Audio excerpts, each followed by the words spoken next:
Every time they tell me stop, I use every comment, hate that makes my fuel. Gather up my energy and boom, I hear them talking, saying the way that I move is so reckless. That is a part of my mind I've been blessed with, giving my blood, so I am relentless.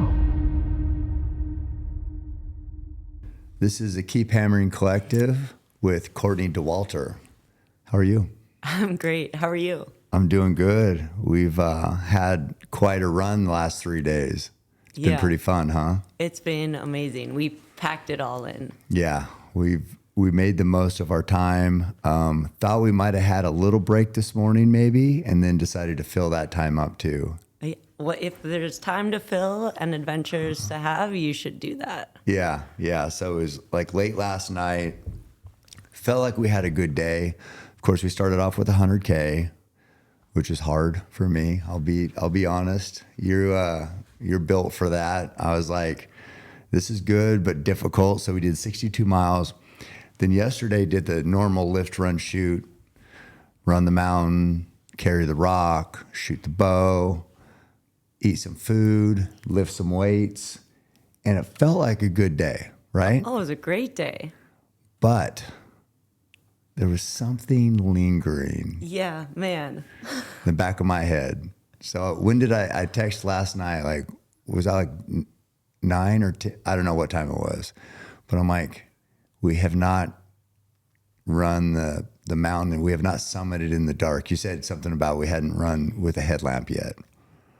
So we made the plan to get up early this morning, go get a dark summit in. We're the only one, pretty much the only ones on the mountain, I think. Was there one other person there? Yeah, those 2 people coming down. Yeah. And then, so got that. That was awesome. And then there's still some unfinished business with the shooting. Why don't you tell us what happened there?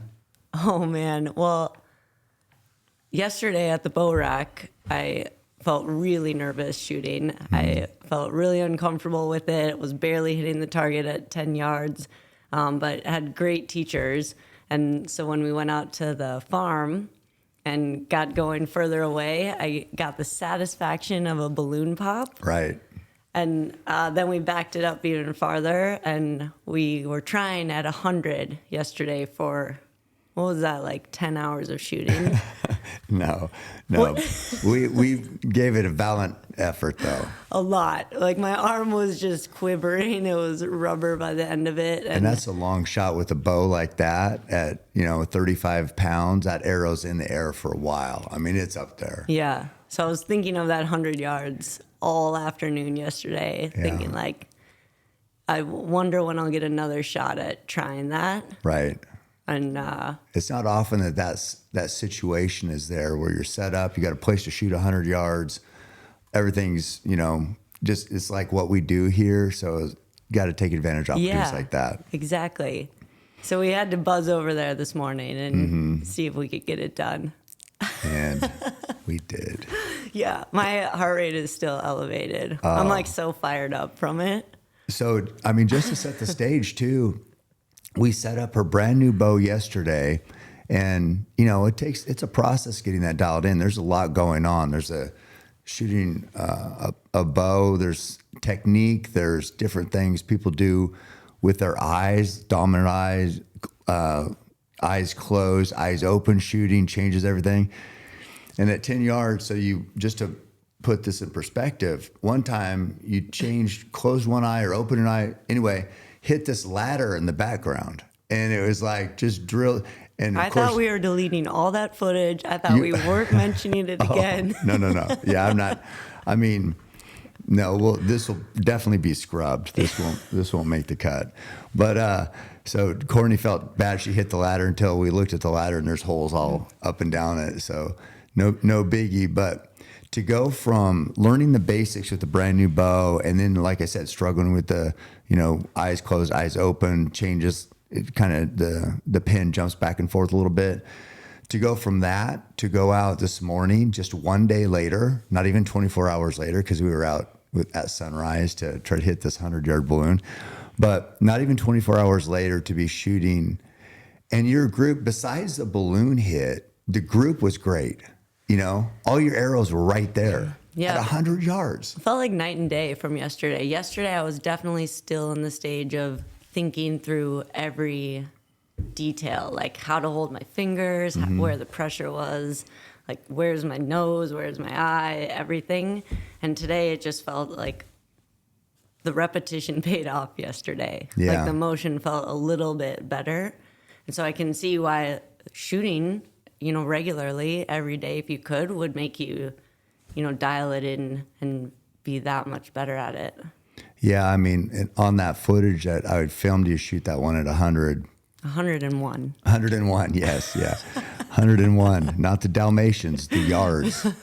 And I was like, you pulled that bow back, and I on there, I said, I like the confidence, because you just had this like, okay, I'm gonna this is happening right now. I was talking to that arrow in my head. Yeah, you were in the zone. Yeah, I'm like, come on, buddy. And the way that worked is we had like landmarks back if you've watched the video, back on the far hill, it's like a couple miles back there, but that's where the reference point was for Courtney to hold. Her bottom pin was back on those trees. We had two, if you can imagine, two little patches of brush that looked like lungs, is what we said. So we had the right lung and the left lung. Okay, first we started on the right lung. No, that's too far right. Okay, hold on the left lung. Okay, hold the top of the left lung. And it's like, these are miles away back there, but we had these reference points, and we were both picking it up, and you held on there perfect, and it was glorious.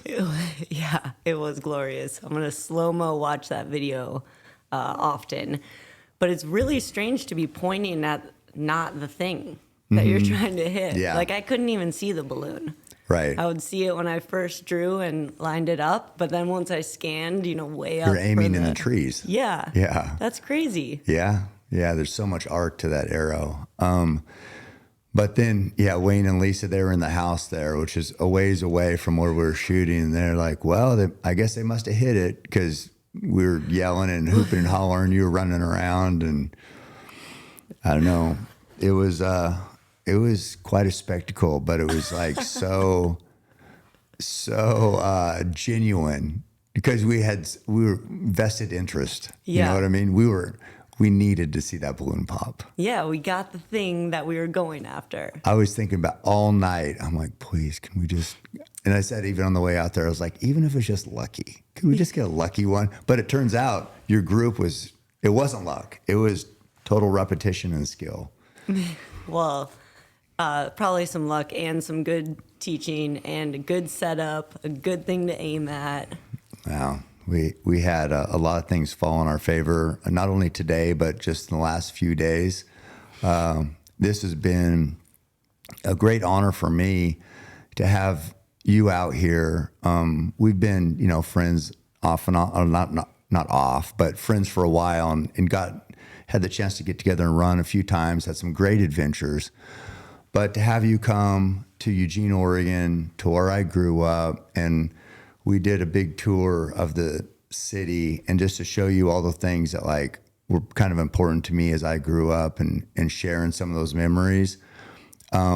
You being somebody who I look up to and am inspired by, just because of how hard you push, and the example you set, and just how you're at home in the mountains and are really pushing that threshold as an outlier in the women's ultra running space. And not just, I hate even saying women's, because just in ultra running in general, you are just like pushing the envelope and really shining a light on a sport that really hasn't got a ton. And it should, because these athletes, you included, work so hard for such little fanfare, I mean, you look at the other major sports, and not saying that they don't sacrifice, but the amount of sacrifice into becoming an elite ultra runner is unrivaled to me. Just the dedication you have. I mean, how do you look at it? How do you look at where you're at? Well, I think it's one of the cool parts of ultra running is that really no one's in it for the fanfare. Mm-hmm. No one gives a hoot if anyone knows about something they did. It's about, huge days out in the mountains, seeing what your body is capable of, and seeing then how your brain can help your body do even more. Yeah, I think, well, you say nobody's into it for that. which I think some people do get into it, like thinking, hey, maybe I could be known here, but that doesn't last very long because it's so hard. If you don't love it, you're not going to be around. Yeah. Yeah. If you don't really want to be doing it, if you're at hour 20 puking in the bushes, like that's not going to stick. You're not going to stay with it. Yeah. There's no quick rewards. I mean, it's all hard earned. And I mean, I'm fascinated by like your journey and just, you know, I know all about your history and I know about your first races and where you are now, but as somebody did throw in a question, which kind of curious about, I know you'll give the politically correct answer, but do you hate to lose or love to win? That's like kind of a cliche thing, but it's like, I feel like you're like a competitor. You love the competition, but what part of the competition? Is it to do what somebody hasn't done before, like faster, maybe because you talk about push, maybe reach new limits, or is it just not wanting to lose? I dislike if I finish something and know that I could have done better. Mm-hmm. So it's not loving to win or hating to lose. I think it's more like if I'm going to do this, I want to do it all the way, all in, see what's possible, you know, and keep learning and growing from that. And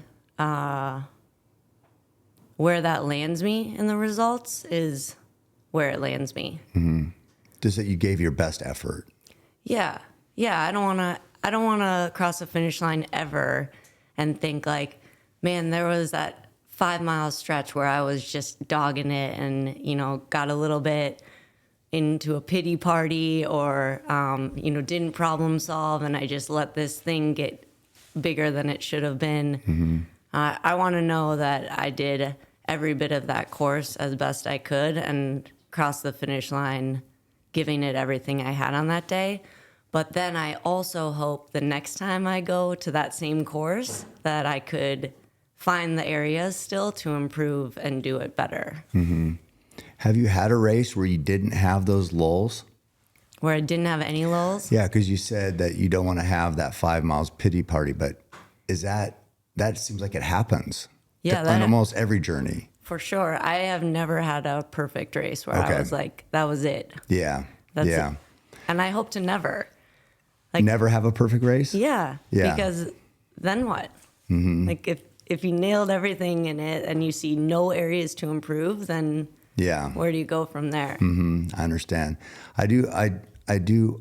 That makes sense that you just want to push, because I can think back to the one race we ran. I didn't even know you at this time, but it was a Moab 240 and you were winning. And I've said it before, I thought you went the wrong way because I was like keeping track of or asking who was leading, where they were. And you were so far out early. I'm like, no way. There's no who? Because I hadn't heard your name. And I'm like, what? How could some woman be that far ahead of everybody? And so I thought, well, you must have went the wrong way. But alas, you didn't. You were just crushing it. But I think to your point is you won by maybe 10 hours. I know you've talked about it a million times, but it's just incredible how much you won by. But you could have easily coasted in. You could have won by 2 hours. And, you know, so tell me, were you still pushing? Yeah, absolutely. And you weren't worried about the gap. You were just worried. You weren't like, I want to send a message to these people. I mean, I don't know. I hope you were, because that'd be kind of cool. Because you're so nice. It's like, I want to see you like with that killer instinct. But so what were you thinking? I have more, so I want to push. Yeah, it was like, let's smash the gas pedal down and see, because why not? And you can make then like targets, you know, as things unfold. So I think at that point my husband was pacing me and we had chosen a time we were trying to beat just to have something to like shoot for, help keep the gas pedal pushed down. Mm-hmm. And what was it? So what was that race? Was it 60 some hours in that first one? Or was it 58? Moab 240 was, I think, 58. Okay. So you probably had, I want to break 60 for a while. Yeah. And then is that like pretty commonplace for each race? Is you like, so you have a big goal and then you readjust throughout the race? Yeah, I think it depends how it's going or what it is on, what the thing I'll dangle for myself is, because often I don't have any time goals. Like going into a race, I won't have a time plan. I'll know, what people run on that course typically. So I'll be able to gauge my effort. Like this is a 14-hour effort or this is a 58-hour effort, just to know where to put the dial. But then as it gets later in the race, you can just find targets to shoot for to keep yourself accountable and keep pushing. So when you go to like UTMB, what does that stand for? Ultra Trail Mont Blanc. Right. Is that the most famous like international race, do you think? Yeah, I would say for mountain trail ultra. So it's a 100-mile race around Mont Blanc. So it goes out of Chamonix in France, goes through Italy and Switzerland, and then back into France. Just must be amazing country. It's so cool. God. You got to get out there. I know. Well, I watched the videos and the updates and the photos. It looks iconic for sure. But when you go into a race, so was it your first year there that you won? Was that your first time running that? Yeah. So what's your mindset going into that? Do you look at like, okay, this woman won this time. I feel like looking at this course, I could run that time or better. And then do you go by that, or do you look at who's also running the race? Oh man. Probably, would look at like typical finish times. History. So, what is the range that women are finishing in? What's the amount of climbing? What have I done before that might be something similar? And like, what kind of pace does that translate to? But once it starts, I'm not looking at mile pace ever. I'm going totally off of feel and just hoping to trust myself and make a good call on how hard to push and when to push. But I think one of the cool things of these mountain races is that everyone has different strengths and weaknesses. And so if you're a really good climber or a really good descender or, your sections, because you can get splits from historic times too of like when they got to these aid stations. And your splits might be totally different because maybe your strength Your is... skill set, yeah. Do you ever get sucked in, like to start a race? Like, do you ever go in and like a race like that, the guys are usually a little bit ahead of the women. Do you ever think, I want to try to stick with the leaders? I mean, is it too, you don't want to think about that to start off? Like the lead men? Yeah, just like the lead pack if you take off. Usually I don't care what they're doing. Okay. Because it seems like, and I remember, I mean, you hang tough, you run hard the whole time, but it does seem like, and I don't know if they're fading coming back to you or if you're pushing more where you get like more of that, okay, your, finish line's coming. It seems like you reel in people. Like I remember, maybe I'm just thinking of that race in particular where it's like, God, you're freaking climbing. Cause that's such a huge race in the ultra running world. It's like very rare for a woman to be up pushing and then you were up to like sixth or something. But were you reeling people in at that time? Yeah, kind of. And I have been over the years trying to work on that like second half endurance and second half strength and the second half mental game of like, you don't let up on the gas pedal just because you've been already running for 50 miles. Like this is when you purposefully smash it down.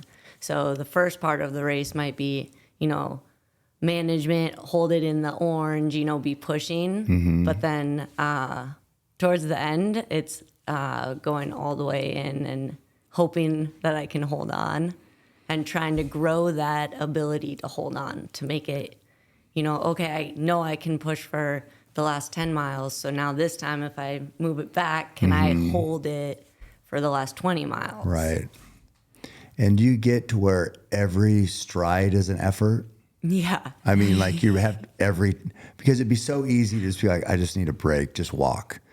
But you're pushing every stride. That's exhausting. Yeah, it's full, just focusing on that one next motion. And are you thinking all the way your complete stride, like pushing off with toes, all that? Or are you like trying to break it down, or are you just effort? Just effort and hoping that my leg will do what my brain is asking and land under me. Right. Well, and so you talk about every runner has strengths, weaknesses. What's your strength? No, I mean, you said every runner is better at hills. Yeah. Yeah. What would you say is if you had your, a profile, and like they always say fighters are, they rank them on jiu-jitsu or wrestling or striking, and then they kind of rank them on where their skill set, like they're a black belt in jiu-jitsu, but they're a new striker, So like if you had to look at your profile, what would your strength be? Where's your highest scores? So my lowest scores are for sure technical, like super rocky, steep downhills, and probably like top end speed would be my lowest. And the rest of them, I don't know that there's like a highest or if they're all just floating there in the middle. And I think it's middle.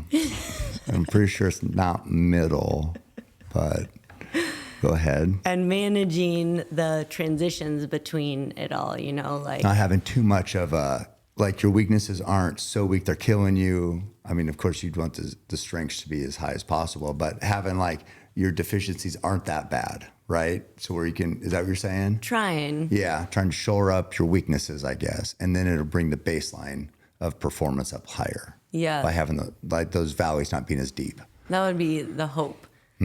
So so when I answer that question, I instantly went to like the things I want to keep working on because, whatever my profile is that I'm maybe better at or stronger at, doesn't matter to me if I have these things that I can still improve greatly on. Right. I guess if I thought about it, so say if your strength was climbing, how much are you going to really improve if that's already a strength?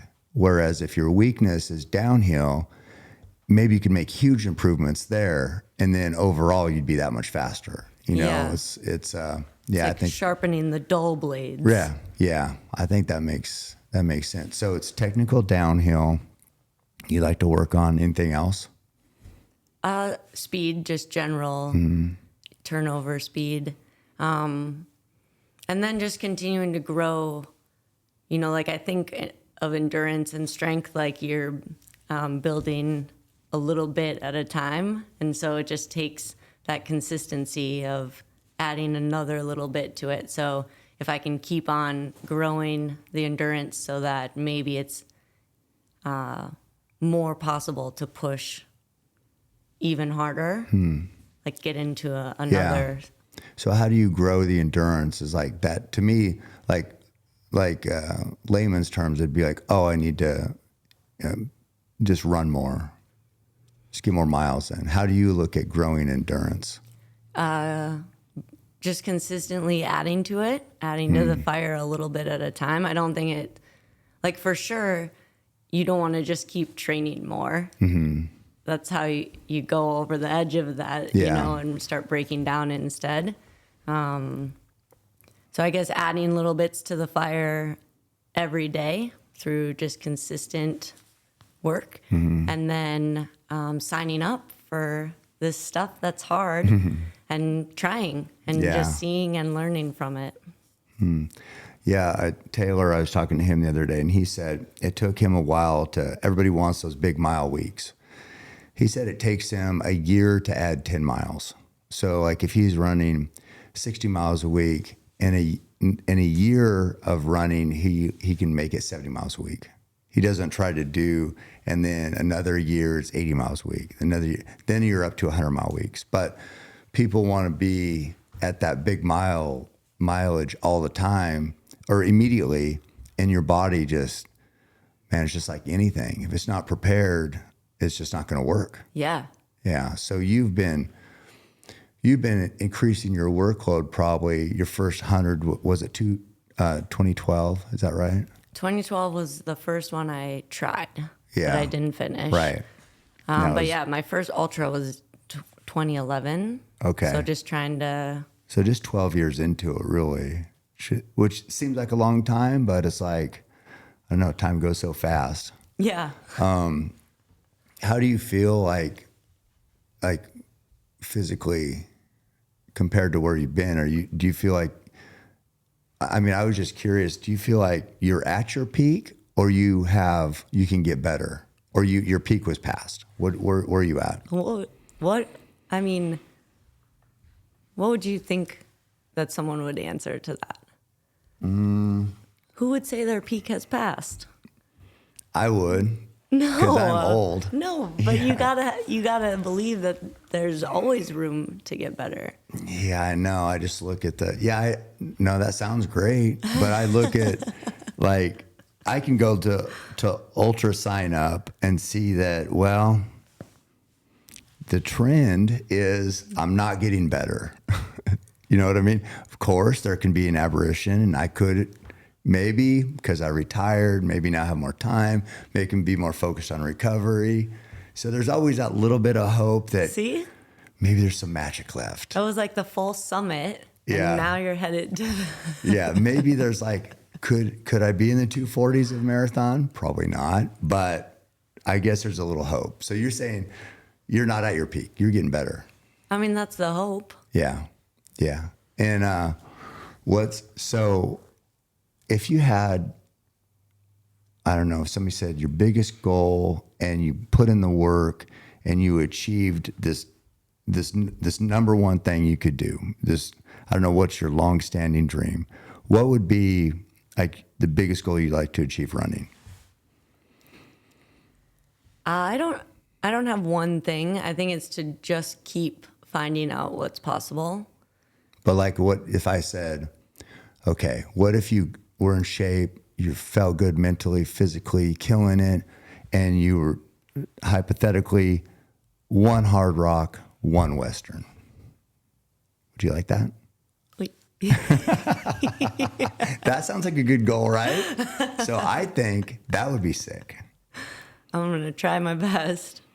And then what if, because UTMB's after that, what if that could that ever happen? Could one person win all three of those? In one summer? Yeah.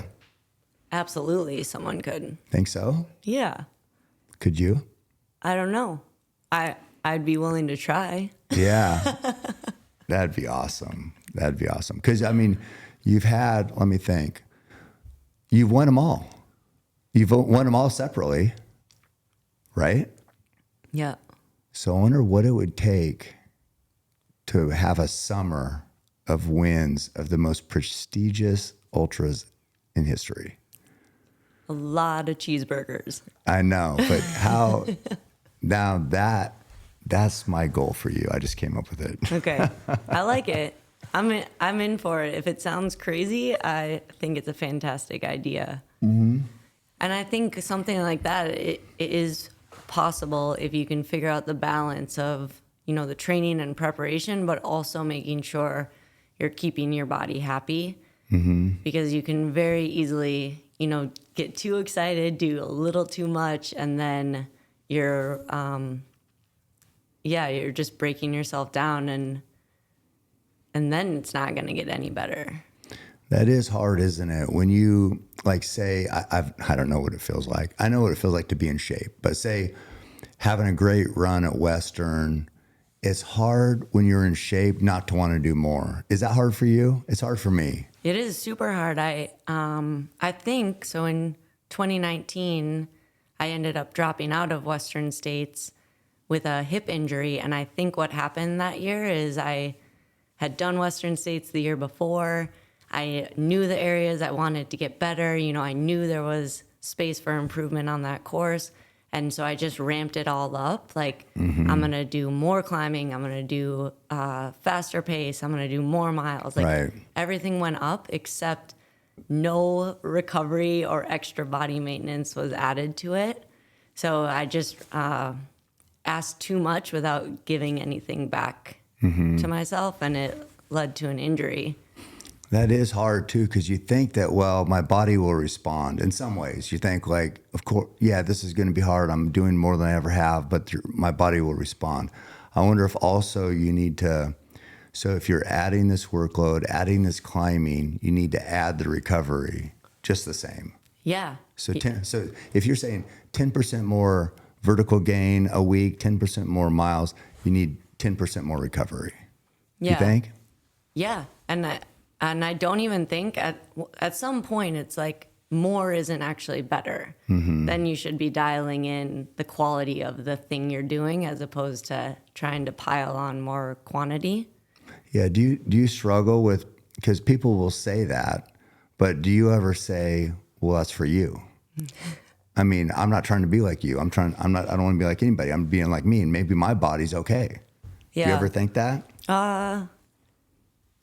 I mean, probably a little bit, but also I have learned the lesson that like I'm not made of titanium. I'm not invincible. So there is a line there. And I've been over the years trying to get better at just reading the signals my body is giving me. So when it's giving the warning signs, I'm actually listening to them instead of just blowing right past them and thinking that I'm better than those warning signs. I think it's really hard because ultra running is so pain-based. I mean, you're hurting at least I am, but most people running for days hurt. So yeah, it's like, it's hard to say, listen to your body, because if you listen to your body, you would never finish one of these races. I mean, everybody is hurting, no matter where you are in the field. Yeah. It hurts. Yeah, so that's what I'm saying. Is like you say, you got to listen to your body, but yeah, it's really hard to know when to listen. For sure. And, you know, sometimes I still make those mistakes and I don't listen perfectly, but I think our bodies are really good at telling us what they need, or, you know, when they need a break, or when they need, you know, maybe some protein or iron or whatever, you know. They can give us those signals if we are paying attention, and distinguishing between those warning signs versus our bodies also like to throw up red flags when they just want to stop because that's easier. So like distinguishing between the two of like, what's my body just wanting me to, you know, go sit on the couch because that sounds much more comfortable, versus the flag that's like, hey, you overdid it a little bit, like pump the brakes. Yeah, don't you think that that's a weird, like your body's, like it's hard to think about that exactly. Like your body saying this because it wants a break. Because like, it's easier. I know, but like who's your body talking to? Your brain? Yeah, I think so. Yeah. And so your brain, because it's just like this dance of like comfort, pain. It's so hard. And then also, of course, you have to be in shape. Everybody's got to be in shape. So we're just assuming everybody's in shape. But then there's always that comfort and pain line. And you talk about it a lot with the pain cave. You kind of made that famous, is you want to get in the pain cave and you want to explore and you want to dig deeper in there and learn new places. So that seems a little bit counterintuitive to listening to your body, but that's the challenge. That's the juggling act of like, when is this serious, or when should I give this credence, and when should I just keep pushing? And I guess at Western, was it pretty clear that one time you had to drop, that it was okay, this is more than just pain cave stuff? Yeah. Yeah. And I, before that incident, I wondered myself, like, will I know when it's a real flag? Will I know to preserve myself and stop when the warning sign is actually serious. And I wondered if I could do it because I love, pushing. I love that feeling of like digging really deep and getting to a finish line. And so I wasn't sure that I would have the capacity or maturity or whatever the word is to like actually listen. And when that happened during the race and those flags were going up and I ended up dropping, it actually felt like a big step of trusting myself afterwards, where I was like, okay, you do have the capacity to listen if the flags are important. So I felt like I was learning even better how to read the signals I was getting. Was it a relief in some Yeah, ways? kind of. That you could look, yeah. Because I'm not trying to run myself into a wall and never be able to run again. I want to run my whole life. Yeah, I know. It's like, but I also like that feeling of immortality. I like not worrying about, you know what I mean? It's like so hard though. It's so hard to make good decisions because you're not immortal, but if you have that attitude of nothing can hurt me, it's like gives you that edge a little bit. So it's just, I know exactly what you're saying. I've always said about you, and I don't know if this is good or bad, but this is boy. Yeah, I know. But because you push so hard and it's so unique, and I saw you on the Colorado Trail and when you're going for that record, and like this is never anything humans have to worry about. But like a dog or a horse could push so hard they'll die. They just will give everything. And in some ways, I admire that. I'm like, could you imagine if you will push so hard you will die? It's like there's like kind of a romantic part to that because it's like most people, a little bit of pain, they're like, I'm out. I can't do this. So I've always said like you push so hard because like when I saw you at the Colorado Trails, like you were like, I can't believe how hard you were pushing and struggling so much. But then it also makes me worry that it's like, oh my God. I've worried that you push too much. You know what I mean? So I like it's just weird. I'm talking about a lot of stuff, but it's weird to think about that it's a relief that you could read your body. But yeah, I don't know. Do you see that as a weird line of distinction between listening and pushing? Absolutely. Yeah. And like that Colorado Trail incident,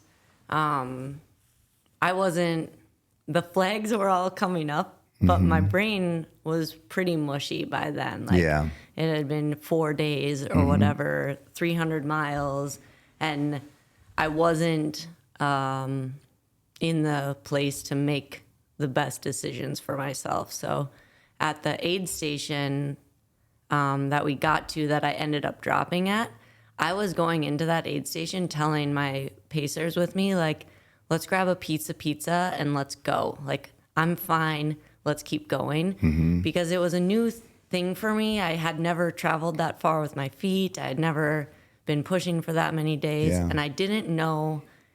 I was like, maybe this is just what it feels like.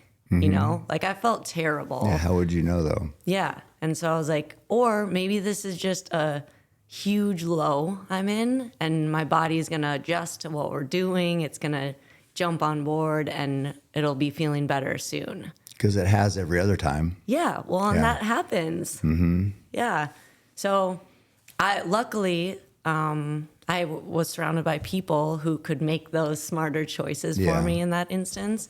And sometimes that is it. Like, they can see the signals better. Right. More objective. Yeah. They're looking at this isn't just I mean, that was a good decision to pull you out for sure after it was 309 miles, I believe, right? Just an incredible effort and just a high country. So beautiful though. It was amazing. So cool. That trail is so cool. But it's just, obviously that was a great decision there. But I admire how hard you can push. And it's like, it's so rare. And then you couple that with your physical ability, and man, that's why you're who you are. Yeah. So somebody did ask also about how your running career started, which I know, but was that you started Nordic skiing, right? Is that what it started as? I started running. Yeah. In middle school? Yeah. Like 5th and 6th grade, we got to race the mile. And then I joined the cross country team after that and loved it immediately. I'd always been a soccer player before that. And my favorite part of the game was that I could run, the length of the field the whole time. And that was like my one thing I could contribute. And did you score goals? I mean, sometimes. Yeah. Yeah. Yeah. Good. When the other girls got tired. Yeah. Or whatever. Yeah. So I knew I loved running, but I didn't. I guess those first races, like the first mile races, and then when I joined in 7th grade, to feel the feeling of like I have all the control over what happens right now by how hard I push. Versus a team sport where, there's so many things, so many people, so much going on. And I liked that it felt like I could push as hard as I wanted until that finish line. And that was satisfying. And I enjoyed like going like that as hard as I could. So I've heard you say that you love everything about running. Is that true? Yeah. You said that, right? Yeah. So is that like back then you just loved the feeling of running strong, giving it your best effort? Is that what it was? Yeah, I loved the feeling. I loved how afterwards I always felt more like every system was working. So it felt like recharging for my brain and the rest of my body. And then when I joined the cross country team, learned that it can be this huge social activity too. So it suddenly was a space where I was, sharing miles with my best friends and going on adventures, When was that? Like you guys would go running on your own? Yep. In middle school and high school. I mean, cross country teams are special because often you get really close with them, and running has a way to make people like real right away. Right.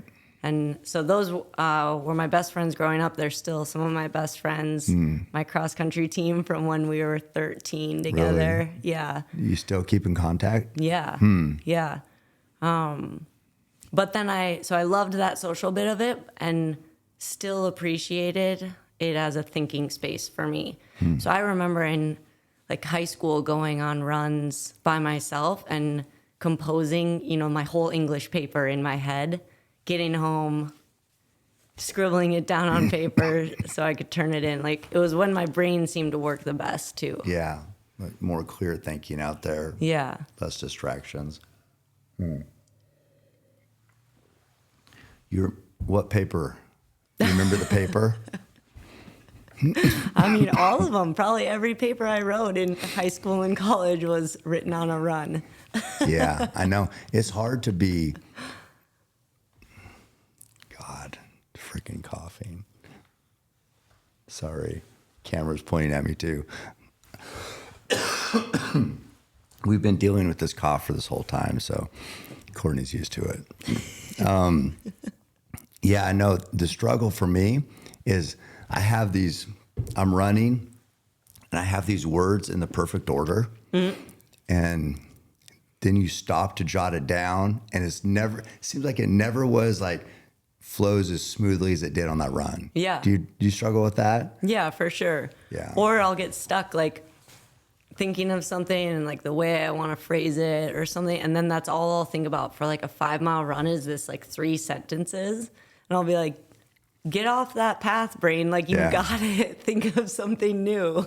Yeah. Yeah, no, I know.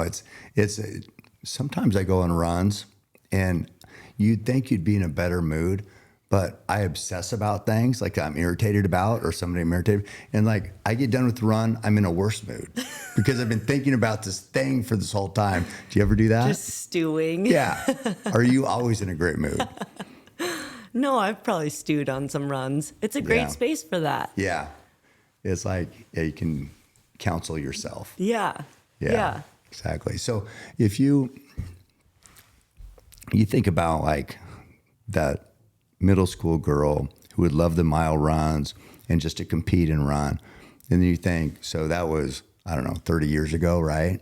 Like, how does that happen where you're just somebody who enjoys running and now you're one of the most iconic women ultra runners in the world? How does that, is that just time? Is that just time and having a passion for something and just doing it because it's your heart's full when you do it? Is that the secret? Yeah. I guess. I didn't know ultra running was a thing. Like, I know some people in the sport learned about it when they were a kid, watched these 100-mile finishes and it made them dream that they could. I had no idea. And to me, a marathon sounded like insane. I couldn't believe people did those. And I didn't foresee this path ever. How did you hear of your first 100? My first 100? Yeah. How do you hear? When did you learn that was a thing? I did a few road marathons, and then I wondered what else I could try that sounded really hard. In that time period, I tried like a Tough Mudder. That sounded super hard, Why? Because you like the endurance stuff, or? Yeah, and I think I was just like looking for a thing outside of normal workday life that I could, be. I was running every day anyways, so I was like, what could I sign up for just to see? Because who knows what will happen. Yeah. Did a Tough Mudder. Have you ever done one of those? No. They hard? I mean, I'd like to circle back at some point and see. I found it pretty hard, but you would be fine. I just like couldn't lift myself on a lot of the things, and you're like climbing over stuff. walls. Yeah, I've seen some stuff. I've never done it though. We had to jump from this really high up platform into this freezing cold lake and swim across it. Fun. Yeah, and then there was it's like electric wires dangling. Right, they'll electrocute you. And you have to crawl under. Yeah. And they were zapping me, and I was flopping through like a dead fish and just started giggling so Really? Yeah. Loved it. Well, I was like, this is so absurd. I can't believe that I'm Was there willingly fire doing this. Didn't you jump fire, or do they have that at some of those? Yeah, I can't remember if that one had a fire obstacle. But I finished that, and then I was like, okay, what else is there that I could try that sounds kind of crazy? And a buddy that I knew was going to do this 50K, right, in the neighborhood park. And Where at? it was in San Antonio. Oh, okay. Yeah, and he's like, want to do this 50K? I'm like, absolutely. It sounded like the perfect amount more than a marathon, where I was like, I did a road marathon, 26 miles. Which one was that? I can survive this 50K, 5 more miles. 5 more miles. Yeah. Which marathon was your first? Was it down there? I did the Twin Cities Marathon in Minnesota as my first. Okay. And then, so when you did that 50K, had you been running and getting the miles in? No, I mean, yes. So I was running every day, but I would consistently get maybe an hour before work, and maybe on the weekends up to 2 hours. But I wasn't like following any plan or anything. I was just doing normal, basically maintenance, because I loved it. It felt good. That's what I wanted to do with some of my time. But I wasn't putting in a ton of effort to it. But the 50K then was on dirt trails. And I hadn't really run any dirt trails since, high school cross country or college training here in Colorado. And it was really cool to circle back to those dirt trails and be reminded of like the woods feel different than a road marathon course. Right. You know, doing the road marathon, it was like watches beeping all over. Yeah. Everyone like checking them for their pace the whole time, which is great. But then to get to the peacefulness and like weaving through this single track dirt in the woods and people just chatting and joking and like That's great. filling my pockets with jelly beans. I was like, this is cool. Yeah. And that then opened up the whole ultra running world to me. So, and how'd you do in that first 50K? Yeah, fine. I made it. I Like, was pretty sore. Were you like, did you do better than you expected? I mean, were you like, whoa, I did pretty good? Or compared to the field, how'd you do? Yeah, I think it went better than expected, for sure. Okay. And you felt good about that. Then now you need to do something further or another 50K? Yeah, no, immediately it was like, what's the next distance I could try? 50 miles. Yeah. Did you do that? Yep. And how'd that go? That was cool. That was hard. And the 50K that I did in Texas, you know, exposed me to the sport, but the 50-mile race I did was in Colorado in the mountains, and that's what hooked me to the sport for sure. It was like, you know, incredible scenery. It was in Steamboat Springs, Colorado, in the mountains. It was so hard. Like 50 miles was insane. That's like It's a long way. a huge day. And then just the people and their attitudes got me fully hooked on it. Like it was terrible weather, sleeting, like windy, awful. You know, all signs pointed to we should hate this. And the people around me were having so much fun. And I was So like, tough. yeah, I was like, that's cool. Like I want to be Yeah. surrounded by those kinds of attitudes. Exactly. Yeah. And probably a lot of people dropped in that race, right? If that weather was like that. Yeah, probably. Yeah. And you stuck it out and got to finish. Yeah. Yeah. Somehow. Yeah. And then that went to the Rocky. That was your first 100. Was that the next race then? Yeah. Yep. So then I decided after the 50-mile race, I should try 100. Yeah. Why not? Yeah. And then that's where I know I've read that a few times and you've talked about that a million times. I know I told you one time that if you have a podcast and they ask you the same questions that you've been asked before, you should say, I'm not answering. Because it's like everybody asks like the same shit, right? But I just know that Rocky Raccoon, No, it was Run Rabbit. Oh, Run Rabbit. Yeah, sorry. But you made it like 60 miles, right? Yeah. And then the pain was too much and you didn't realize that pain was part of the deal.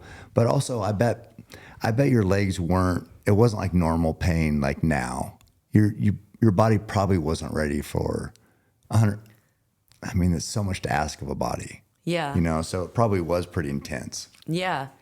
It's memories are so hard to know like what it actually felt like. Yeah. You know, because now when I think of it, I'm like, that was normal. And I just didn't know that I had the mental tools to push past that. Yeah. But for sure, I wasn't training appropriately for 100 miles. Right. And was kind of like probably skating in thinking like, you know, I did the road marathon. I tried that Tough Mudder. I tried this 50, you know, thinking like if I just keep doing my same 1 hour run every day and then a few hours on the weekend, I'll be able to do these kinds of things. Right. And not growing the actual training bit for it. And then after that, you realized, okay, my training needs to ramp up also if this distance is going to ramp up. Yeah. And Yeah. Then is that when you got more serious about training actually for 100? Yeah, absolutely. After dropping out of that race, I was pretty bummed and disappointed in myself that I had quit something that I started. Like we weren't raised to do that. You know, you finish what you start, you give it your best. And there I had dropped out at mile 60 of a 100-mile race and watched all these people struggling to finish it, thinking like, I didn't let myself struggle long enough, you know, Right. to really know. Right. So instantly I knew that was still door I wanted to keep banging on to see if I could do it. Had you ever quit anything before? I mean, maybe like gymnastics. Yeah. I mean, because I do know it's like people are raised, it's like, no, you finish what you start, you know? So, and they always say that quitting is contagious, like you get used to it.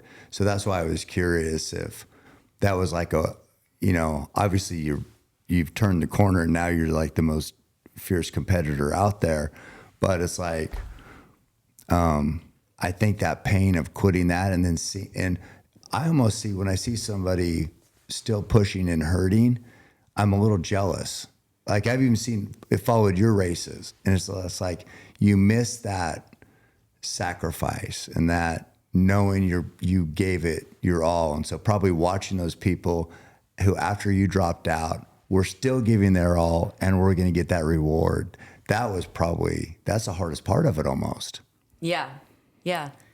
And it was the perfect scenario for that because the aid station I dropped at was the most inconvenient to get to. So I dropped, they, cut off my bracelet to say, you're officially out of the race now. And then I just had to sit there for hours. Oh my God. Hunkered under like borrowed sweatshirts and blankets. Yeah. Watching all these runners come through as I waited for, the random ride out that was going to happen. Yeah. But it was like front row seat, Right. to like, if you care about this and want to do this, you have the perfect setup right now to learn how you could be that person who finishes. And you saw those people that were hurting just like you were, but kept pushing. Yeah. It looked like every step was so painful and they were, super psyched and friendly, like chowing down on food and then carrying on, like never thinking, ooh, I should sit by her and quit too. Yeah. No, I understand. I mean, it probably was a blessing because if you would have been just swooped off and been at McDonald's in a half hour, like, God, that sucked. I'm glad I'm out of there. Way different than watching those people still fighting. Yeah, that was a perfect storm. Yeah.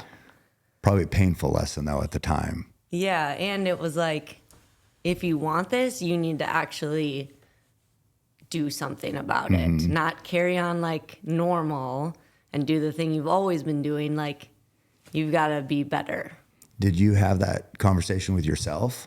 Or... Yeah. And that was just something you realized, and it's like, this is on me. Yeah. Because a lot of people taking ownership over issues isn't like people's most favorite thing to do. But you were just like, you knew, you were honest with yourself and like, no, this is on me. I can do better. Yeah. And then from that disappointment, when did your training turn the corner?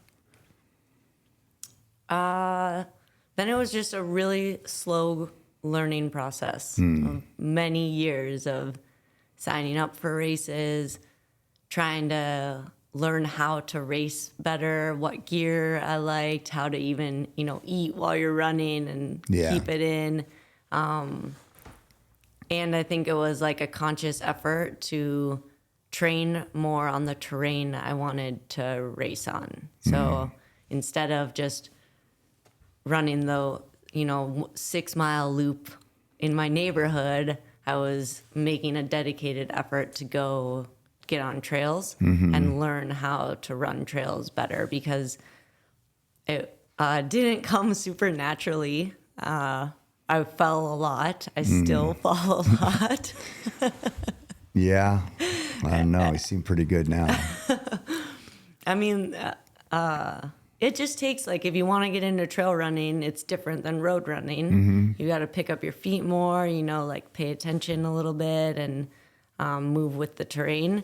And that took me some years to even get comfortable on that. So like, spending the time to get to those trails was part of it.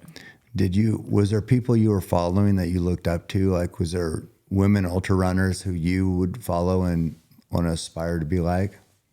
I didn't really have social media to follow anyone, but I would get the ultra running magazine or, and read about these races like Hard Rock and see the pictures The race reports. Yeah. See women crushing these routes that I was like, it was blowing my mind that they could do it, and wondering, could I be a person that could finish that someday, was for sure a seed that got planted.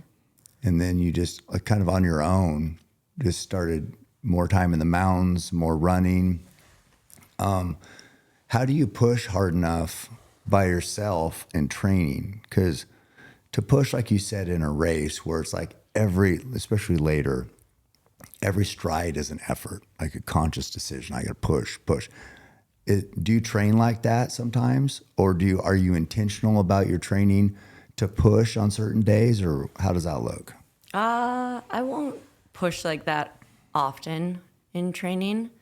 Maybe if I'm doing like a really big run, then it'll get into that zone of like, it's taking all of my concentration to finish this loop that I started this morning. Yeah. But otherwise, like, I don't know, like your brain gets tired, and I don't know that I need to like always travel into the pain cave and do that during training. Right. Like saving that sort of pain for racing feels like that makes it special.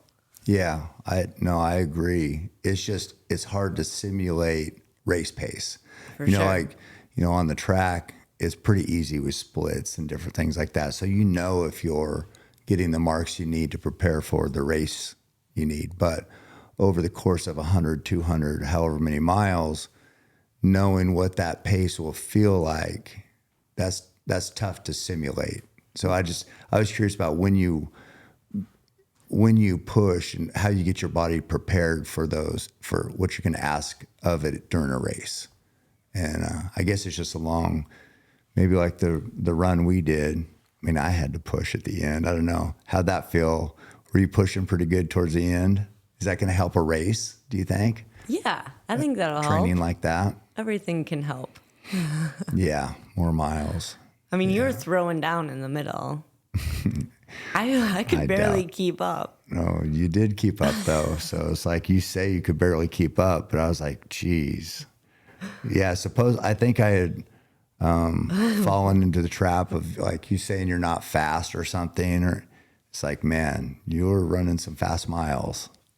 I put you on your heels. I don't know. Did something. I'm still hurting. But man, it's such a great day. So what's like, we talked about you're going to win all three of those races.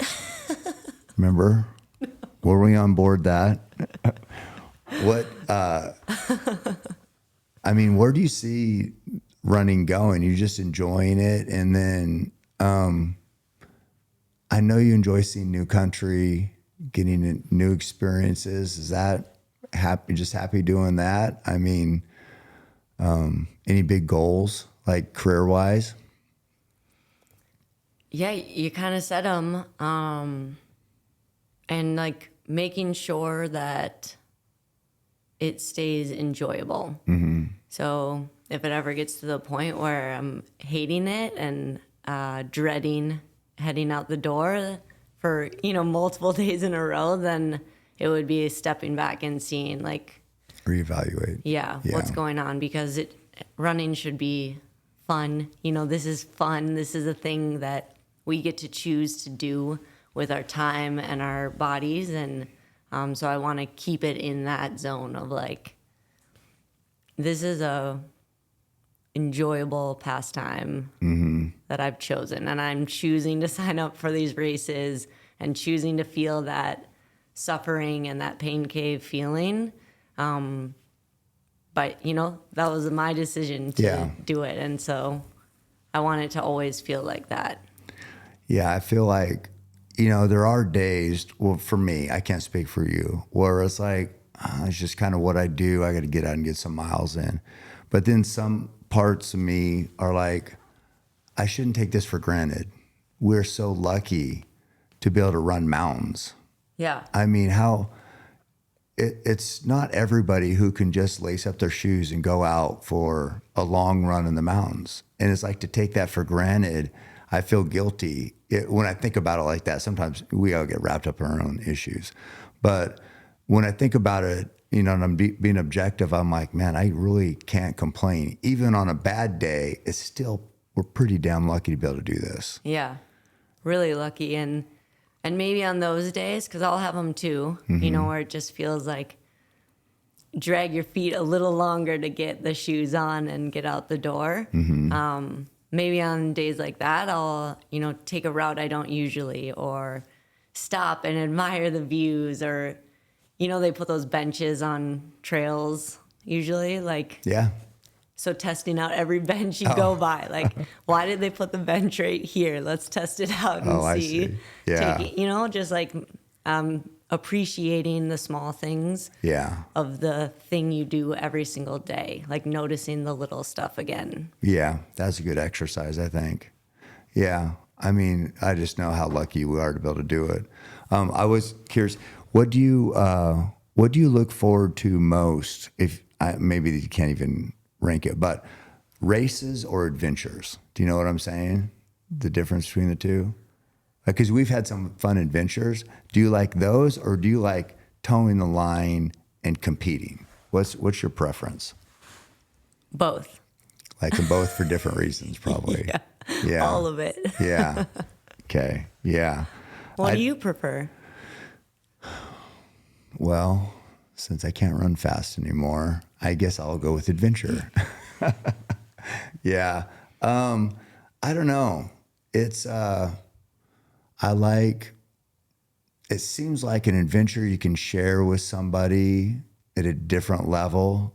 Then, yeah, you have a connection when you're racing, and there is a special bond, but it's like, you're not a team. If they're hurting, you're usually not waiting for them, and vice versa. Whereas an adventure, it's like you're a team together, and you're seeing this together, and remember this experience. That was like something you'll share. So to me, it's a little bit different. I think for personal development or relationship, the adventures are fun, and for more like just my own, a race is fun. I get my own reward because I can see how I compared to previous times, and it's not really about too many other people there. Yeah. So it's just, I guess, different. Yeah. I like them both. Your answer was perfect, but yeah, I really look forward to like the days we had, and the 14ers and the Grand Canyon. It's like all that stuff. I remember the races, but I remember like those adventures maybe a little clearer. Yeah. If that makes sense. Yeah, absolutely. And even in races, some of my clearest memories and best memories of them are the moments shared. So it'll be with a pacer or someone else in the race, those interactions that you get to have with another person while you're doing that same activity. Yeah. Your backyard ultras, those got to be like, because you're kind of a team with those people. Yeah. Full team sport in the backyard ultras. Yeah. And then because you need to get those big miles like you want, you have to have a dance partner for that. Yeah. You can't do it on your own. So I know what have you got? 283? Is that? Yes. Yeah. So I know your goal has been to get 300, or over 300, but that takes like a special few days for you and another person's few days, Yeah. They have to link up. But yeah, I've never done one of those. Those seem hard. I think you would love it. You'd be really good too. I would really like to do a backyard race with you. Yeah. Yeah. Well, because you're like, yeah. Because you do need more people. You need the mass to push, to keep getting through. And it is a race, but nothing about it is winning. Right. So some people who listen, they might not know, but that backyard ultra, like Big's backyard, is about a 4-mile loop, and you have to line up every hour to get it done. Every hour. And that's what you do for that hour. And if you finish early from your 4-mile loop, you wait. until the next hour and then go again. So it's essentially 96 miles a day. It adds up to 100 because it's like 4 point Okay. something. So it's an even 100 every 24 hours. And you start with a field of however many people in the race, and it goes until only one person is left. So you might, exit the race because you can't finish the lap in the 1 hour time limit, or because you just refuse to keep lining up and doing it again. Yeah. But when it gets down to 2 people, then when that second person drops out, the race is over after the last person does their final lap. So they can't just keep going individually. Yeah. It's not a individual sport at all. That's why it's a dance partner. Yeah, that exactly. You got to have somebody willing to grind it out for a while. Which makes it so cool, because to have days like that together, cheering each other on, actually, like if you wanted to win a race, you would hope everyone would stop after 10 miles and you could win. Yeah. But it's not about that. It's about seeing how far you can help each other go. And so, you're out doing this loop and maybe someone's struggling. You try and like give them your good energy and like, come on, man, we can do this. And same thing back to you when you're struggling. People will be cheering you on, like, stay in it, give it time, keep coming with us. Do you think, just you saying that made me think, there are people who line up for those races wanting to win. Do you think that people have more success cheering for each other than being just like, I'm here to win. I want all these people to fail so I win. Do you think like that positive and helping each other is how you go further? I think so personally, but it's also how I operate. Right. And so I think someone else might be motivated and driven by, I want to bury her. Yeah, and I'll stay in as long as that takes to do that. And if that works for them to keep them in, then that's great too. Have you noticed any like psychology, people trying to like get you to quit? Like, and it's not even like, hey, you should quit, but there's like little things you can say, that, I don't know. I mean, there's all sorts of tricks. People do mental tricks. Yeah. Do people do that in those? I feel like maybe 5 years ago, before I had done one of these backyard races, I had heard stories of the tricks, the mental games people played with each other out there. But I think in the past few years, people have started to realize the benefit of not doing that because we want to get farther. Yeah. And it seems like that's how you'd go further. Yeah. It seems like that negative energy is not only you're trying to put it on somebody else to get them to quit. It's still affecting you. Yeah. It feels like, that's why I was kind of curious about, it's just weird how you think how a brain works. So if you're thinking negatively, it's going to impact your performance. It feels like just the energy. Yeah. I don't know. That's why I was trying to figure out a way to say it and wonder if it made sense. But yeah. So I think the key to me, that feels like one of the biggest reasons you've had so much success is you're always positive. So, I mean, it has to translate into performance. Enjoying it for sure helps for me. Like I love doing what I'm doing right now and seeing what's possible. And if I wasn't, I don't think I'd be able to, dedicate the time and the training and then make it hurt as bad in a race. And suffer with reward in mind, I guess a little bit, or suffering with purpose. How about that? Yeah. I like that seems like what it is. Who's your biggest rival? Who would you talk smack to? So it's like Michael Jordan, right? Who? Yeah. So him and Larry Bird, Magic Johnson, there could only be one. So it's like that.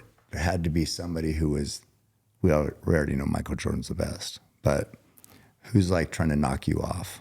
Why could there only be one? Is there multiple winners of Western States that I know about? I mean, do you guys tie? I haven't heard of a tie. I'm just messing around. I know you would never give an answer on arrival. I was just playing around. I wouldn't expect one. But so what do you think, like people always say, I mean, it sounds good to be an ultra runner. It does. From the outside in, it's like, God, that looks awesome. And then people try it and they're like, holy shit, this is hard. What do you say to people like aspiring ultra runners? Because I get people all the time that's like, I don't know how you do this. I can't run. You know, if I run a mile, I'm shin splints and all this shit, right? So to me, and I want to hear what you say, starting is way harder than once you've been going and doing even the hardest races. It's at the early days of running. I mean, do you think, I've never heard as much, I think Taylor said this when we were talking, but he hurt more like when he first was trying to run 5 or 10 miles when he first started than in any ultra. Yeah. You know, it's just getting your body used to the process. So what advice would you give to somebody who wants to be a runner? It's hard at first, but it's tiny, consistent, blocks that you're adding or grains of sand even on the pile. Like you're just putting one more grain on there, one more tiny block each day. But that consistency is the huge thing. So if you want to run 5 miles eventually, you shouldn't start by running 5 miles. Yeah. You should start by running, around the block.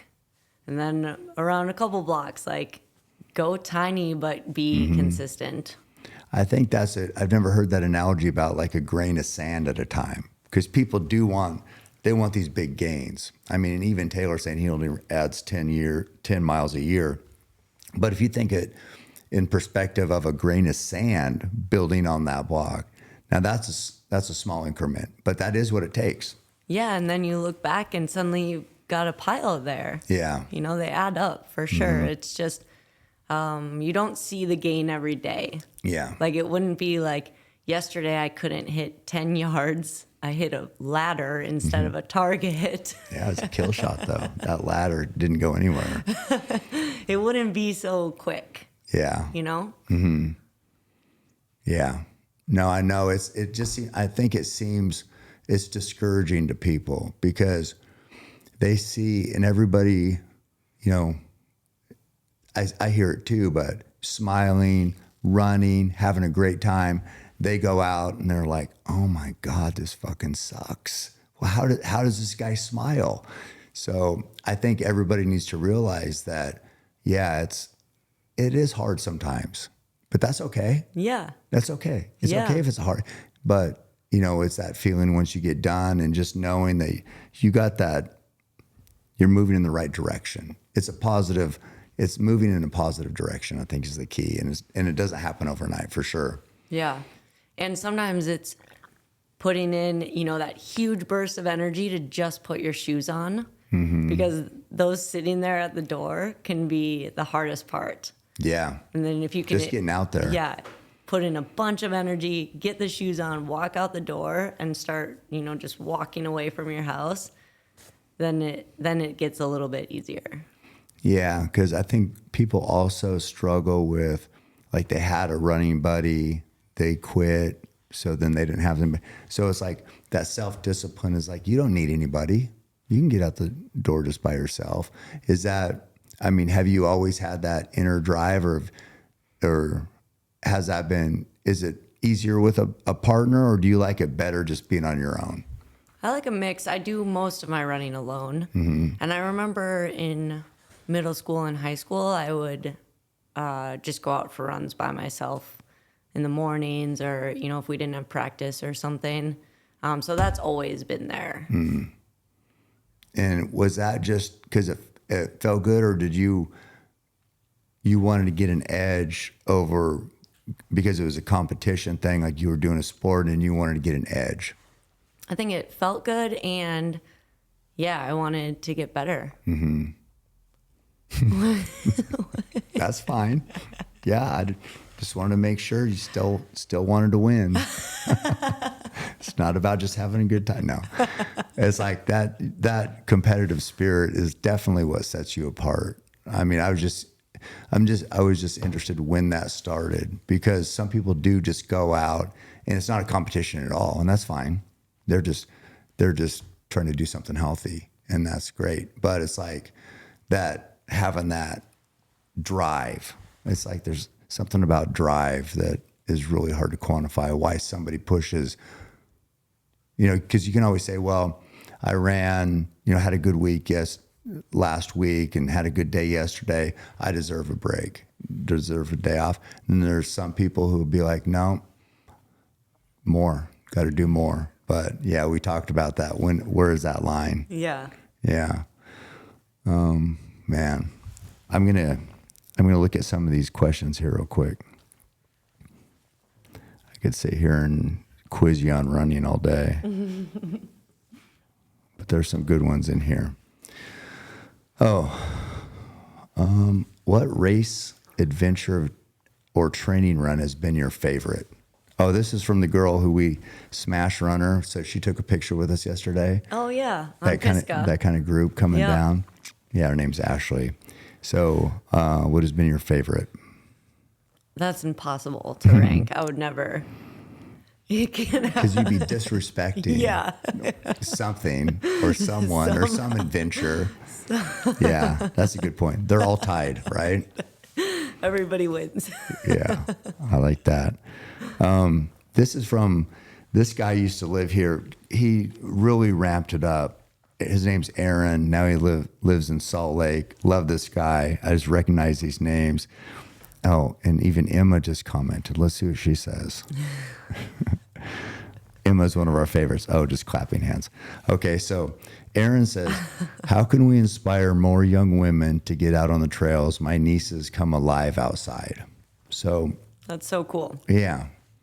I think getting them outside, doing what you're doing, and then the web grows. Mm-hmm. So if they fall in love with it, they're dragging their friends out, and hopefully we can keep getting more people to experience the trails. Mm-hmm. I would love that, and I would love more people in general trying ultra running or just trying the trails and getting out in nature. But more women would be sweet. Our start lines are never 50-50. There's always way fewer women. Yeah. And why do you think that is? I don't know, but I think it doesn't even matter, like if we can just then move forward with it and grab a chain of friends and bring them into it, then those numbers will come up. Yeah. I mean, do you ever feel pressure of being a role model? Because you are, obviously. People look up to you and they're greatly inspired by you. Is there ever any pressure with that, or do you enjoy it? I don't know. If I can be a part of getting more people to try something hard, or to get out in the mountains, or to explore their local park with their feet, then I think that's pretty cool. And just trying to do that as well as I can. Mm-hmm. Yeah, I know. I've always worried about me personally, because I'm going to end up fucking up, and you look up to me, you're going to be disappointed because I'm going to screw something up, and it's going to be like, I can't believe you said this and you were this guy and then you did this, and I'd been like, I could have told you that was going to happen. Yeah. So I was sometimes I'm kind of torn on, it feels good that people say you inspire me. That feels good. But then also for me personally, I know I'm human. I know all my flaws, and I'm just God, it's I don't want to let people down. I don't know. I was just curious if you ever felt like that. Yeah, for sure. Yeah, I don't know. It's okay. You don't have to know. This is a good one. Oh, this is Dale Brisby. I was curious about this too. So we make fun of your diet all the time, candy and nachos and beer. Wait, who's we? The world, like the entire universe and the galaxy. But yeah, so since you started, like say 2012, I mean, has your body changed with the training? The mountains will do something. You say you were running maybe 6 miles in the neighborhood, and now you're running mountains with all this gain. How has your body responded? Has the composition changed? Are you leaner? How have you had to fuel for what you're asking of it now? How has that changed? Yeah, it's definitely changed. It's just gotten more efficient at moving on the terrain I'm asking it to move on. So for sure there's been changes.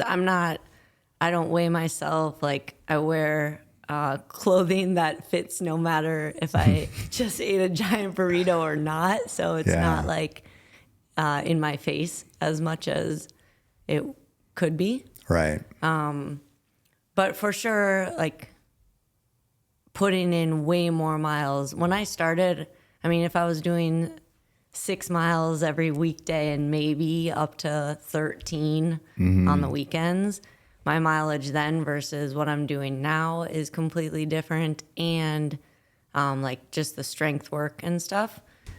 Probably eating way more now though. Yeah, a lot of calories. I mean, you're asking so much of yourself. Yeah.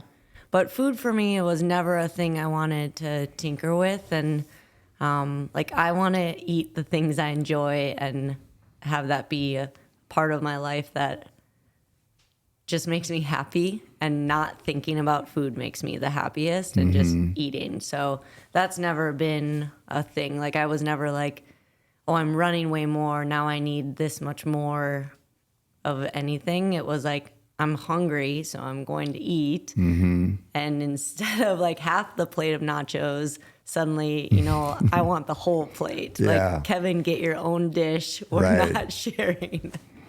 No, I get that. I mean, when you were saying that about like you wear baggy clothes I can't remember how you worded it, but do you think that that's a tactic? Because I like, how people they'll eat and they feel fat, but it's because probably their clothes are like making them like, I need my fat pants on or my sweatpants, like if I wear my jeans after a big plate of nachos, it's like, oh my God, I'm a fat fucker. But I wonder if like your strategy of your big baggy stuff, maybe it does kind of alleviate the pressure of worrying about food.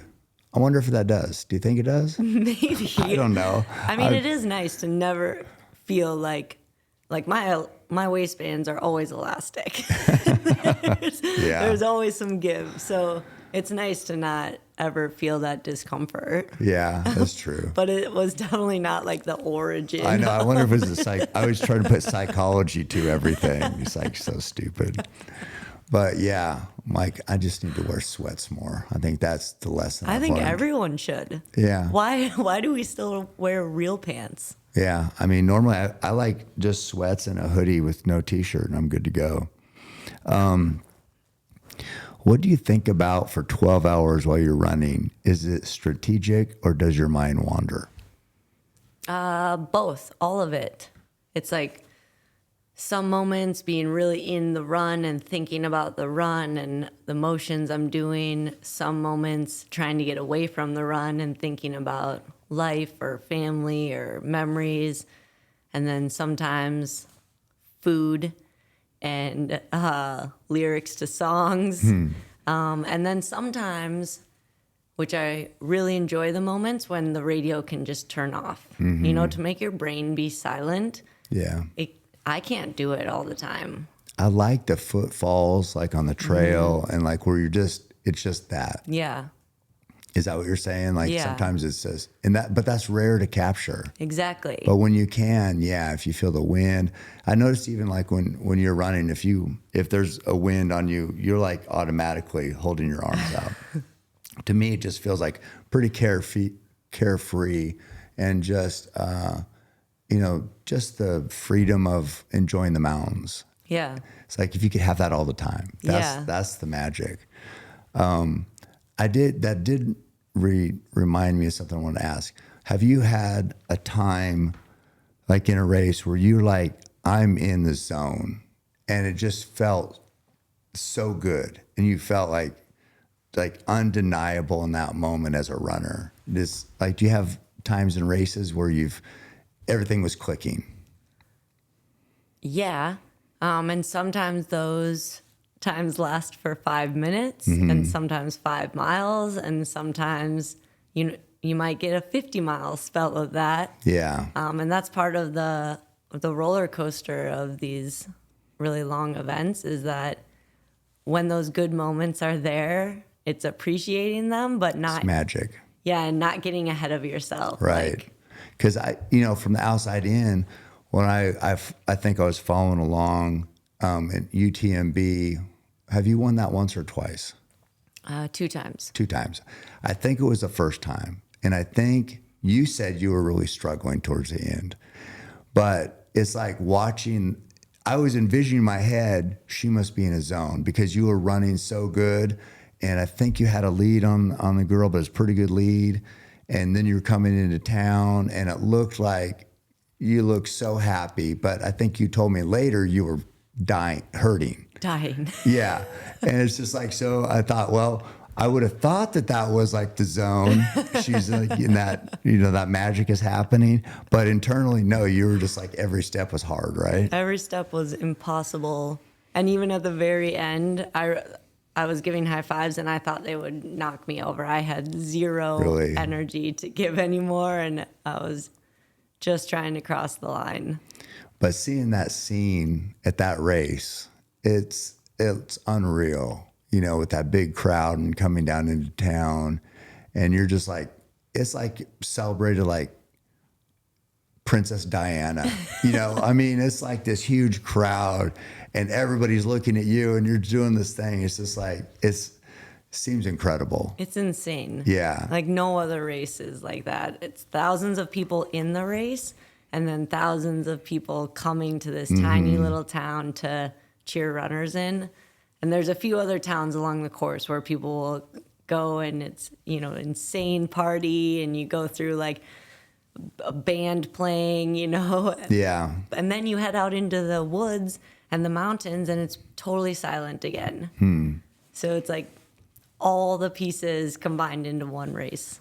Why do you think they're so good over there in Europe? I mean, why are those events like that? And are the runners better than here? Have they been doing it longer in the mountains? It's been more of a thing, a sport, or what? I think so. I don't know all the facts, but I think that they also have grown up where it's just normal to go in the mountains. Like as a kid, you go out hiking on these trails. And so it starts really early on, and then you grow up where the sport is more well known. And, the races, they have something like UTMB, which is like a huge spectator sport. They have that to look at and, learn about the sport from and get into then maybe earlier. Right. Yeah. So it's just more time on the field, basically, just like anything. I mean, it seems incredible over there. But then you also told me about, you did another one. I think it was shorter. And didn't you, so fast though. Didn't you do a short one over there that was fast and a lot of climbing? What race was that? Zagama. Was that, okay. Yeah. That one, didn't you say is like they were sprinting? Yeah. Zagama is a marathon in Spain, and the people line the course there. So they like hike out in the early morning. It's a whole day event to go spectate this one climb on the course. And you go up this climb, and it's like 8 people deep on each side, just roaring in your ears. Like after I left that climb and kept going. And you're climbing through the people, right? Yeah. And after you get out into the the silence again, I was like, I don't know if my eardrums popped. Like, Really? Yeah, can I Is still that loud? hear? Yeah. Jeez. It was so crazy, but that's just like built into it. So there's like tiny kids who, you know, that's their day. They walked out there with their family. They brought a picnic lunch and they're spending the day cheering at this climb. People in their 70s and 80s going out there like it's the lifestyle to just be in the mountains. Yeah, that's pretty special. Yeah. And that was Spain? Yep. Yeah. So when you travel and you go to all these races, that's still another part that I'm like, I just wonder about your mental approach. So now you kind of have a target on you. Everybody knows Courtney Dauwalter, right? Every woman knows there she is. How do you deal with that? Well, I don't think of it as a target. No, well, okay. I mean, everybody knows you're there. Everybody knows how good you are. I mean, just like, because if you think about like why you love running, does that make it hard? Is it hard? I mean, do you love being the one people are like, okay, we'll see if I got what it takes? I don't think I love it, but I don't mind it. Okay. Because I could just love running and do adventures, but I'm choosing to sign up for these races as part of the way I want to push myself and get better. So it's a necessary evil, essentially. I mean, I don't know about evil, but it's part of it. Yeah, and I want to know, like, I never know going into a race how I'll do at it. Like, Of course. you never know how anyone else is feeling, or, you know, how your day is going to unfold, or if your training was good enough, or, you know, like, I don't ever know that. So I want to give it my best at a race, and I'm never thinking like I'm the one to beat. I'm thinking I want to see what I can do on this course, and you know, then whatever happens, happens. So do you like, I'm assuming you rank your own performance above anything else, but do you like when, say, the field's stacked? I mean, are you more excited for a race that you know that, okay, all the best in the world are going to be here? Or is that pressure? No, I love a stacked field. Do you? Yeah. Okay. I think everyone then can raise up. But also if my motivation to push down the gas pedal is unrelated to where anyone is around me, I don't mind then if no one is in the race. Yeah. Like, I feel like I can still push pretty hard. It seems like it's like there's different aspects that are motivating or you're considering at different times. You know, yeah, I like a stacked field, but no, they're not going to affect my race. I'm still going to give my best.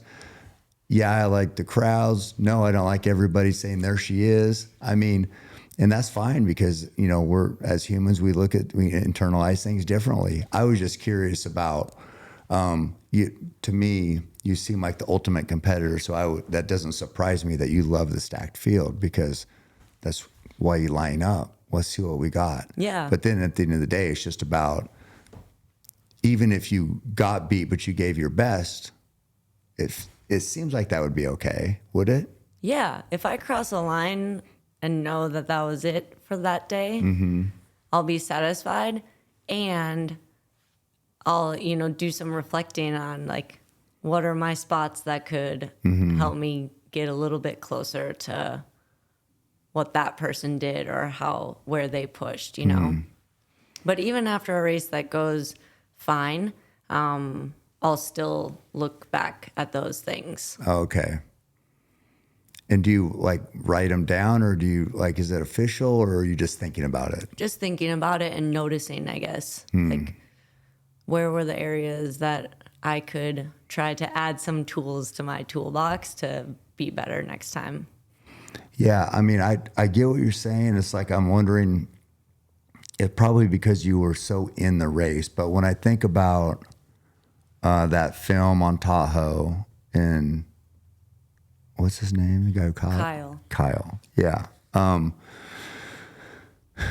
you've seemed like when he caught you that time, it seemed like it sucked. It seemed like it was hard to be like, were you thinking why I gave my best and you were okay? Because it affected me to see you seem sad, and that affected me as a viewer. I was like, God damn, that seems real. And I don't want to see you suffer. But at that moment, it probably was hard to say, well, I did my best, right? There probably was disappointment at that time. But I guess if you're looking back and reflecting, then you're like, that's just the way it goes sometimes. Absolutely. And that is just the way it goes sometimes. Yeah. And then after that race, there were so many things we could take away from it for the next one. Do you think, was that was a hard one to start off? Was your diet, the food wasn't staying down, is that right? Or you couldn't take calories in? Is that what happened? From the get-go, it was like this swimming upstream battle And all it was day. the same food, the mashed potatoes, was it everything the same? Yeah. But that day, for whatever reason, your body just, Yeah, it wasn't having it. does that happen? It's probably because you refused to run with me in that race. I tried. No. So this is a whole nother thing. So I take off. It's hot as hell. Wait, no, back it up. Wait. Before the race, I say, what are you doing? You know, what are you trying to do here? Basically. At the race or Yeah, before? at the start line, basically. Because to get there, I had to kill in Colorado first. Yeah. Then if I killed early, 3 animals, I'd have a gap. And then because it'd be fun to race 200 with you, like I never have. You've crushed me the only other time we did it. But I'm like, well, maybe I can get down there if I have a few days. So I made it. So you made it. Yeah. And then I asked you, how are you feeling? You know, what are you going to do? What are you aiming for? Just fishing to see. Yeah. What are you going to, are you going? Yeah. And you're like, nah, I'm just going to do it. Maybe stay back a little bit. Yeah. So then I didn't think you were running. Right. So then. Otherwise, that would have been so fun. You Yeah. were like a half mile behind me for however many hours. Not that long. And we could have been sharing that. But yeah. So I was trying to catch up with you the whole time for hours. And it's like, was it Howie or maybe it was Howie, but he was taking photos and he was giving, I'd say, where's Courtney? Like sort of getting closer, not really, because you were flying, it seemed like. And so anyway, it didn't work. Well, you should have played your cards earlier, because then we could have been helping each other. Yeah, I know. The only thing good about that is, you had, that film was incredible. I can't remember who made that one. Do you remember? Dreamlens. Yeah. Media. It was so good. They did a great job. They did. And then Taylor ended up, he has some really rough spots, but he ended up getting third in that race too. He's quite a ways back from you guys, but still third. He's got third twice at Tahoe, which is for us, well, he's way better than me, but it's pretty good. And so that was kind of cool. I was glad to see him do well there, and wanted to see you win, but the film, it's just the way it goes sometimes. Tough race. Yeah. Tough race. Okay. I don't know how we got sidetracked on me sucking. That wasn't really the intention. Okay, we got 12 minutes before you got to take off. If you could pick only one ultra race to run out of all the courses, which one? Impossible. No, one. You have to. Why would you choose one? You have to. But there's so many good No, ones. you get one. You get one choice, and then you're done running forever. No, I won't do that. You have to. It's not, you don't have a choice. It's like, I didn't say you pick one or you just pick 10. I said you pick one. Which one is it? It's like, this is it. You can't pick one? No. Could you? Could you pick one hunt and that's it? If I had to. You would? Yeah, if I had to. Which one? It'd probably be Arizona elk on the San Carlos Apache Reservation. Dang it. Dang it. No. Yeah, see, now you have to answer my question. Yeah. So one race, I say, what would I say? I say, would it be Hard Rock or UTMB or Western? Yes. Which one?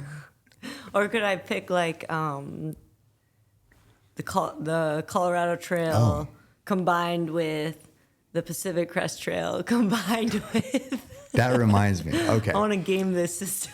Yeah, no, I understand. So you've had big goals. We've even talked about 500 miles before, but the Colorado Trail is 500. But I remember a few years ago, we were trying to get Candace to make a 500-mile race. So what is the draw to like the Colorado Trail? And you have unfinished business there. We talked about maybe getting back there, but it's almost 500 miles set in the FKT. What's the draw to that? Is that just a test for yourself just to see if you can do it? Yeah. Is that as far as it goes? Yeah, and it's new territory, so I think it's an interesting distance to try. Mm-hmm. Like, if the whole journey through ultra running has wondered what else is possible, starting from that first 50K on, then this is my next thing of like, is it possible and what does it look like to do it? Mm-hmm. Yeah. And that country's so incredible too. And Colorado's your home. So there's so many positive factors to consider there. But yeah, I just that little section I ran with you, I think it was 65 miles, just like epic high country Colorado. Yeah. So fun. We saw that there's a guy going opposite direction. We saw in the middle of one night. I don't think he finished though. Do you remember that guy? Yeah. Did he not finish? I don't think so. Okay. I heard that somebody told me he quit not long after we saw him that night. Okay. But he was going the opposite way. I think he started in Denver and was going up to, where did he start? Durango. Durango, yeah. But yeah, special trail. I do want to see you get that. Yeah. Well, I'll be calling you up if we go for it to see if you're available. Yeah, no, I'd love to. I mean, I don't know. After 4 days, you were still, even in a zombie state, still climbing those hills pretty good. I was pretty impressed. That was amazing. So with that, the Colorado Trail, do you have any other crazy adventure you had been thinking of? I mean, at one time we talked about running across the United States. Yeah, I think it'd be a cool way to see the country. Yeah. And to experience it. That's like nowhere. That's not anytime soon. No. I think that, yeah. I mean, it's such a time commitment and the amount of wear and tear it would have on your body. Mm-hmm. There's too many races all year long that I'd love to keep signing up for right now. Yeah. What was your one race if you had to choose? You remember that one? Has to be one. Nope. I picked my hunt. I know. I thought that was going to make you distraction. Feel Yeah. It didn't work. No.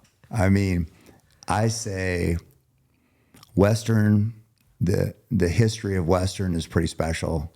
So many great runners there, so much history and times and, knowing is it a hot year, is it a snow year, all that factors in. That's pretty cool. And they have, I think everybody's doing it or is getting better, but that live tracking, yeah, you get addicted. What was that? You get addicted to that. So Western has done a good job of that. UTMB, just because it's such a, atmosphere, crazy. But then what's the big draw to Hard Rock for you? Hard Rock's just pure mountains. Mm-hmm. It's this chill, small race, but really long history of it being around and goes into some incredible terrain in the San Juan Mountains. Yeah. Well, gonna win them all this year. How about that? I got it jotted down. Okay. Well, I mean, Courtney, thank you so much again. I had the best 3 days ever. Lift, run, shoot, the 100K, capping it off with a 101-yard balloon pop. It's like, this has been, I couldn't have scripted a better visit. And I thank you so much for coming. It means so much to me. Again, you inspire me. I love your attitude and your energy. And it's, thanks for being a friend. Yeah, thank you. Appreciate it. I'm going to hand you your bow now because that's the last part of this. So I always say I give a hoit to outliers, and you are an outlier. And there's the bow that did it at 101 yards today. 101. I know. So thank you. I appreciate you. Thank you. All right. Every step I take, I move my truth. Every time they tell me stop, I use. Every comment, hate that makes my fuel. Gather up my energy and boom. I hear them talking, saying the way that I move is so reckless. That is a part of my mind I've been blessed with. Giving my blood, so I am relentless. My fault, they want someone to blame. They sent their hate, it fuels my pace. I am Roy Tough, I am the change, the fuel in dirt. Feeling like Cam Haynes. Oh, give me the Mars, nobody wants, I'll give you my heart. I came in to work,